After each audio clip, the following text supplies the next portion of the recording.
Good morning students. आज हम पढ़ेंगे आयोनाइजेशन एनर्जी। तो हम आयोनाइजेशन एनर्जी कंप्लीट कर देंगे नीट जेई लेवल का, इसी वीडियो में पढ़ेंगे। तो सबसे पहले आयोनाइजेशन एनर्जी होता क्या है, देखिए। Energy required to remove electron. जिस एनर्जी से हम इलेक्ट्रॉन को रिमूव करवाते हैं किसी भी शेल से, वैलेंस शेल, सबसे लास्ट वाला वैलेंस मतलब सबसे लास्ट वाले सेल से जब हम इलेक्ट्रॉन को निकालते हैं उसे हम आयोनाइजेशन एनर्जी कहते हैं। तो आयोनाइजेशन एनर्जी फैक्टर्स पर डिपेंड होती है। इसके फैक्टर्स होते हैं। इन फैक्टर्स, वो कौन से फैक्टर्स हैं? सबसे पहला फैक्टर पढ़ते हैं हम। तो सबसे पहला है न्यूक्लियर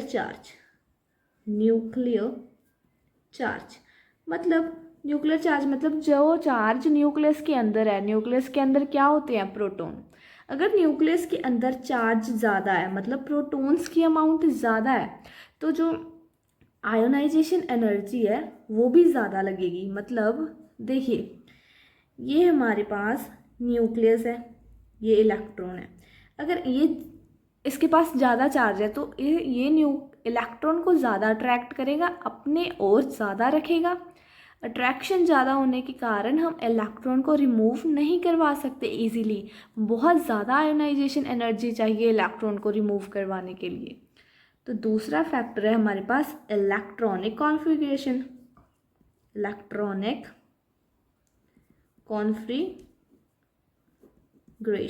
तो अगर इलेक्ट्रॉनिक कॉन्फ़िगरेशन स्टेबल है तो हमें आयोनाइजेशन एनर्जी बहुत ज़्यादा चाहिए। देखिए, जब भी स्टेबल है इलेक्ट्रॉनिक कॉन्फ़िगरेशन, तो क्या होगा कि प्रोटॉन एंड इलेक्ट्रॉन के बीच में चार्ज एक बहुत ही प्रॉपर होगा, स्टेबल है, इसलिए वहाँ से इलेक्ट्रॉन को निकालना मुश्किल ही होगा। तो तीसरी बात, साइज़, एटॉमिक साइज़ की बात करते हैं। तो देखिए, अगर एटॉमिक साइज स्मॉल है तो हमें आयोनाइजेशन एनर्जी ज़्यादा चाहिए। क्यों? देखिए, अगर हमारे पास साइज़, ये देखिए, ये हमारे पास जो साइज़ है वो बहुत ही स्मॉल है। स्मॉल साइज़ होगा तो यहाँ ये जो न्यूक्लियर चार्ज है इलेक्ट्रॉन पर ज़्यादा होगा। मान लीजिए अगर इलेक्ट्रॉन यहाँ हो तो यहाँ तक जो फोर्स है वो आएगी तो वो कम हो जाएगी। यहाँ तक फोर्स आते आते थोड़ी कम लगेगी फोर्स, पर यहाँ पर जो फोर्स लगेगी इस इलेक्ट्रॉन पर वो ज़्यादा लगेगी। फोर्स ज़्यादा होने के कारण आयोनाइजेशन एनर्जी ज़्यादा चाहिए। यहाँ पर आते आते फोर्स कम लगती है, इलेक्ट्रॉन पर फोर्स कम लगती है, तो आयोनाइजेशन एनर्जी हमें कम चाहिए। तो फोर्थ हम करते हैं शील्डिंग इफेक्ट, जिसे हम स्क्रीनिंग इफेक्ट भी कह देते हैं। शील्डिंग इफेक्ट क्या होता है कि मान लीजिए ये इलेक्ट्रॉन है, ये इलेक्ट्रॉन है, जो ये न्यूक्लियर चार्ज है इस पर ज़्यादा, इस इलेक्ट्रॉन पर ज़्यादा लगेगा। ये इलेक्ट्रॉन प्रोटेक्ट करता है ये इलेक्ट्रॉन को, ये इलेक्ट्रॉन प्रोटेक्ट कर लेता है ये इलेक्ट्रॉन को न्यूक्लियर चार्ज लगने से। वही बात सेम कि इस पर न्यूक्लियर चार्ज ज़्यादा आएगा, इस पर कम आएगा, इस पर ज़्यादा आएगा क्योंकि इसने ज़्यादा ले लिया, सारा चार्ज इसने कवर कर दिया, यहाँ तक आते आते चार्ज कम हो गया। तो शील्डिंग इफेक्ट जितना ही हमारे पास ज़्यादा होगा उतनी आयोनाइजेशन एनर्जी लेस लगेगी। समझिए, यहाँ पर इलेक्ट्रॉन, हमने तो यहाँ से इलेक्ट्रॉन निकालना ही नहीं, हमें तो यहाँ से इलेक्ट्रॉन चाहिए वैलेंस सेल से। यहाँ पर न्यूक्लियर चार्ज तो कम लग रहा है तो इलेक्ट्रॉन तो बाहर निकल जाएगा आयोनाइजेशन एनर्जी कम से ही। तो फिफ्थ है हमारे पास पेनिट्रेशन इफेक्ट। ये इफेक्ट क्या है? देखिए, हमारे पास एस पी टी या फिर एफ, ये हमारे पास सब शेल्स हैं। तो सबसे पास एस है, तो एस में जो इलेक्ट्रॉन्स होंगे उनको निकालना मुश्किल होगा। तो इसको मैं ऐसे लिखूँगी, S P D then F. ये ऑर्डर है। सबसे पास एस है तो एस से इलेक्ट्रॉन निकालना सबसे मुश्किल है, फिर पी से निकालना मुश्किल है, सबसे इजी डी से इलेक्ट्रॉन निकालना, और बीच में ये डी सब शेल। तो स्टूडेंट्स, आगे हम पढ़ेंगे वेरिएशन के बारे में। वेरिएशन के बारे में। वेरिएशन में क्या है, एक तो down the group, down the group मतलब टॉप से बॉटम में, सबसे ऊपर से सबसे नीचे में आना।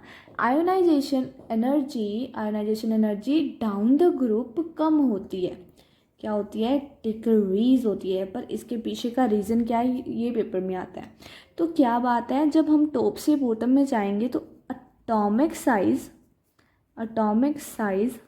इंक्रीज होता है एंड न्यूक्लियर चार्ज डिक्रीज होता है। तो यही कारण है कि डाउन द ग्रुप आते आते आयोनाइजेशन एनर्जी भी कम होती है। अभी एग्जाम्पल के साथ समझाती हूँ।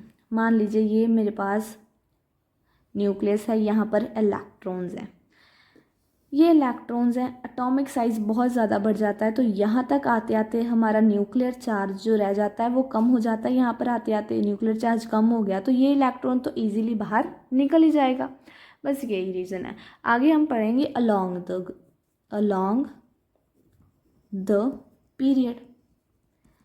द पीरियड मतलब लेफ़्ट से राइट आते आते जो हमारी आयनाइजेशन एनर्जी है वो बढ़ जाती है। वो बढ़ क्यों जाती है, क्योंकि एटॉमिक साइज डिक्रीज हो जाता है एंड न्यूक्लियर चार्ज इंक्रीज हो जाता है। देखिए अगर साइज़ कम रह जाएगा, साइज़ इतना ही रह जाएगा, कम रह जाएगा, तो यहाँ पर जो न्यूक्लियर चार्ज भी बढ़ जाता है जाते जाते लेफ़्ट से राइट। तो जो ये इलेक्ट्रॉन को में जो अट्रैक्शन होगी न्यूक्लियस इलेक्ट्रॉन में वो ज़्यादा हो जाएगी, तो इलेक्ट्रॉन को निकालना मुश्किल हो जाएगा, आयोनाइजेशन एनर्जी ज़्यादा लगेगी इस केस में। आगे हम करेंगे सक्सेसिव आयोनाइजेशन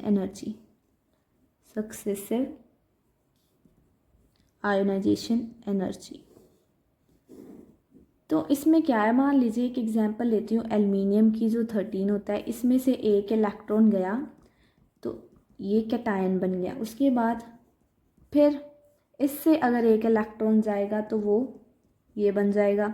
अगर इससे एक इलेक्ट्रॉन जाएगा तो वो क्या बन जाएगा, ये आयोनाइजेशन एनर्जी फर्स्ट हो गई, ये आयोनाइजेशन एनर्जी सेकंड, ये आयोनाइजेशन एनर्जी थर्ड। देखिए ये क्या है, इसमें क्या है, आयोनाइजेशन एनर्जी सबसे ज़्यादा लगेगी इसमें, A3 में सबसे ज़्यादा आयोनाइजेशन एनर्जी, फिर इसमें आयोनाइजेशन एनर्जी लगेगी, क्योंकि अभी इससे हमने 3 इलेक्ट्रॉन्स निकाल लिए हैं ऑलरेडी। तो और इलेक्ट्रॉन्स निकालने साइज स्मॉल हो गया होगा, 3 इलेक्ट्रॉन्स निकल गए हैं तो साइज़ जो है हमारे पास वो स्मॉल हो गया होगा। स्मॉल साइज़ में वही कंडीशन, प्रोटॉन एंड इलेक्ट्रॉन के बीच में एक अट्रैक्शन हो जाएगी और वो और इलेक्ट्रॉन्स निकालने में प्रॉब्लम आएगी, ज़्यादा आयोनाइजेशन एनर्जी लगेगी। बस वही केस है इसमें, इसे कहते हैं successive ionisation energy. Thank you, subscribe my channel guys.